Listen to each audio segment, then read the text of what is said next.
Listen. I'm gonna take a nap.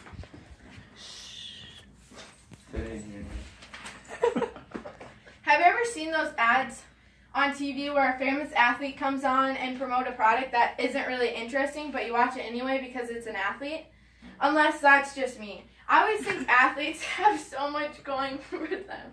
But guess where most of those athletes started out? In high school and elementary school. I played sports for several years. I played basketball, volleyball, and archery. And this past year, my senior year in basketball, I tore my ACL before I could even play my first game. As the season went on, I got to sit on the sidelines watching. It was a little hard, but I got to help with the JV team, and I also just observed my coaches. Through this experience, I've got a chance to view sports in a different way. I never realized how many students don't play sports, or if they do, they tend to not focus in the off season. And I don't mean focus in the off season by spending hours in the gym and working on those skills that you need to attain. I mean in their academics and relationships. If you look at the people around you, how many people play sports? And I don't mean play Wii sports either. I'm talking about an organized sports. You never realize these things until you take a step back and observe. How many of your friends don't play sports? The real question is, do you play sports? Today I'm going to talk about the benefits of playing sports, head fakes, and lastly I'll talk about how to get involved. All the information I will be sharing is from Healthline, Organic Facts, and WebMD. I encourage all of you to absorb this information, take a chance, and try out for a sport this summer or fall. The benefits of sports. Most of the time when you think of playing sports, you think of the physical benefits of playing. There are physical benefits of keeping your heart healthy and getting toned and even losing weight. But that's not the only thing that sports can improve. It can also improve your emotional health. And as a high schooler myself, I know that students need the most help in this department. WebMD states that when you exercise, your body releases chemicals called endorphins. These endorphins interact with the receptors in your brain that reproduce your perception of pain. And endorphins also trigger a positive feeling in your body, similar to that of morphine. Morphine is like what you do to reduce pain when you go to the doctor or something. For example, the feeling that follows a run or a workout is often described as euphoric. That feeling, known as the runner's high, can be accompanied by a positive, energizing outlook on life. Some of these emotional benefits include improving your mood, concentration, reducing stress and depression, improve sleep habits, and boost self-confidence. One example of improving some sleep habits includes when you go to practice, you're going to be exhausted and tired, and so you're going to want to go to bed more. And I know all high schoolers need more sleep, so this will definitely help them get around that 8 hours of sleep that they need. Another thing is it's reducing stress because you're releasing all those hormones and you're getting that endorphin that's releasing, and then you can improve not only your physical health, like I said before, but your emotional health. Now moving on to head fakes. The actual definition of a head fake is the act of moving one's head in such a way to deceive an opponent as one's intended direction or move. I'm not here to tell you how to do a head fake. Believe me, that is probably one of my worst skills in basketball, and I haven't quite mastered it yet.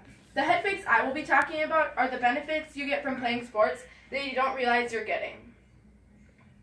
Sports can teach you many head fakes. The first one I'm going to talk about is discipline and leadership. You never realize that you're learning these things. That's why they're called head fakes. I learned discipline because I knew every single day after school I had to go to practice, I had to work hard, and I had to get my homework done also, and keep my grades up so I can be playing those sports. And with leadership, that comes with playing in a team and stepping up when someone needs to make that point or someone needs to direct a younger teammate as well. Sports can also teach you many different things, including teamwork, goal setting, and mutual respect. One thing I had a hard time with right away was mutual respect. I was a very angry player when I played basketball right away, and even volleyball. I blamed everything on the other person, and I wouldn't take fault if I made a mistake. Something that I've gained mutual respect for was not only my teammates, but also my opponents, and realizing they're playing the same game as me, and they want to win just as much as me. So just have that respect for the other person, and it will help you in the long run. Another thing is goal setting. Something my coach did every single year was we would set goals for not only ourselves, but the whole team. What did we have for our team as a goal, and how could we improve as a person and achieve our goals to help improve the goals of the team as well. Now, how do you get involved? First off, you need to talk to your doctor. Maybe you have no pre-existing issues that could cause any issues while you're playing sports, so I recommend you do check out going to a doctor and get your physical done. Next, if you look at your local activity center, such as your YMCA, there are always sign-up sheets, especially for summer sports. Another place to look is Google. Just Google the sport you are interested in playing and where you live. If you do that, there will come up with a bunch of options, especially for summer sports.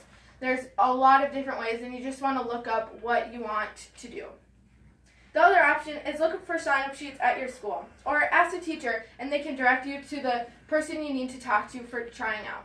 I know trying out can be a little intimidating, and even if you don't get on the team, I recommend trying out again because it's really hard to get on the team your first year. Just keep working hard and going for that greater goal. Now, when you try out for a team, I recommend talking to the coach as well. You're not only trying to fit with the teammates there, but you also want to make sure that the coach is a fit too, because you don't want issues with that as well. Today I've talked about the benefits of playing sports, including emotional and physical. I've also talked about head fakes, and lastly, I talked about how to get involved.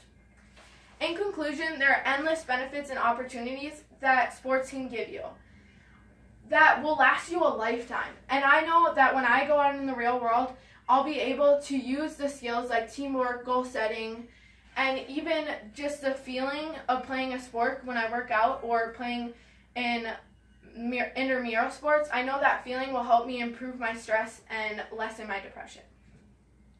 So I encourage you all to use this information, take a chance, and try out for a sport this summer or the fall. I know you won't be disappointed, and I know you can use these benefits for your future. Thank you for your time.